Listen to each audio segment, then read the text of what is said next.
Կասկադ մշակութային հանգույց նախագծի իրականացման մեկնարկը տրված է։ Նախատեսվում է 5 տարվա ընթացքում Կասկադը հասցնել ավարտուն տեսքի։ Երևանի քաղաքապետարանի և GTP Development ՍՊ-ի միջև կնքվել է պայմանագիր։ Ծրագրի համար նախատեսվում է ներդնել 20 միլիարդ 46 միլիոն դրամ։ Հավանության է արժանացել ֆրանսիացի ճարտարապետ Ժան-Միշել Վիլմոտի ներկայացրած էսքիզը։ Կասկադը ավարտուն տեսքի բերելու այս մոտեցումը մի որոշ ժամանակ առաջ բոլորովին անընդունելի էր համարում Կասկադ համալիրի համահեղինակ ճարտարապետ Ասլան Մխիթարյանը։ Իսկ այժմ ճարտարապետը ելույթ է ունենում նախագծի մեկնարկի ազդարարման արարողությանը։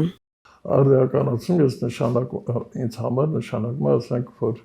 շարժասանդուղքների որակը փոխեն, ասենք, ժամանակակից շարժասանդուղք տնեն,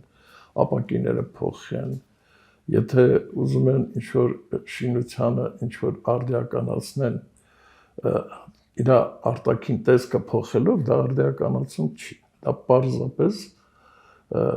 արհամարել է հեղինակների։ Ցավում եմ, որ իմ գոլեգաները, իմ վարպետները այսօր մեզ հետ չեն, բայց ինձ հանգստացնում է նա, որ Կասկադ համալիրը ավարտուն տեսք պետք է ստանա եւ այն ինչ որ արվելու է համատեղ եւ ֆրանսիական կազմակերպության հետ